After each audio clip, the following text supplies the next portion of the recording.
Hello అండి, సింపుల్గా paneer curry ఎలా చేయాలో చూద్దాము. ముందుగా కడాయి పెట్టేసుకొని 3 స్పూన్స్ నెయ్యి వేసుకొని హీట్ అయిన తర్వాత సన్నగా కట్ చేసిన ఆనియన్స్, పచ్చిమిర్చి వేసుకొని ఫ్రై చేసుకోవాలి. ఈలోపు మిక్సీ జార్లో దాల్చిన చెక్క, లవంగాలు, యాలకులు వేసుకొని అలాగే సన్నగా కట్ చేసిన 2 టమాటాలు, నానబెట్టిన జీడిపప్పు వేసుకొని మిక్సీ పట్టేసుకోండి. ఆనియన్స్ ఫ్రై అయిన తర్వాత అల్లం వెల్లుల్లి పేస్ట్ ఒక అర స్పూన్ వేసుకొని పచ్చివాసన పోయే వరకు ఫ్రై చేసుకోవాలి.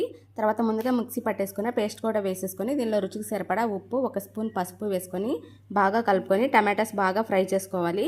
ఈలోపు పన్నీర్ని మనం సన్నగా కట్ చేసుకుందాము. ఆయిల్ పైకి తేరే వరకు బాగా ఫ్రై అవ్వాలి. చూడండి, ఇలా ఫ్రై అయిన తర్వాత 1 స్పూన్ ధనియాల పొడి, 1 స్పూన్ గరం మసాలా వేసుకొని బాగా కలిపేసి 1 స్పూన్ పెరుగు వేసుకొని కలుపుకోవాలి. మనకి గ్రేవీకి సరిపడేటట్టుగా వాటర్ యాడ్ చేసుకొని అలాగే పన్నీర్ని యాడ్ చేసుకోవాలి. అలాగే కొత్తిమీర కూడా యాడ్ చేసేసుకొని మీడియం ఫ్లేమ్లో బాగా కుక్ చేసుకోవాలి. బాగా కుక్ అయిపోయిన తర్వాత లాస్ట్లో కసూరి మేతి యాడ్ చేసుకొని స్టవ్ ఆఫ్ చేసుకుంటే ఎంతో టేస్టీగా ఉండే పన్నీర్ గ్రేవీ రెడీ అయిపోతుంది. ప్లీజ్ సబ్స్క్రైబ్ చేయండి.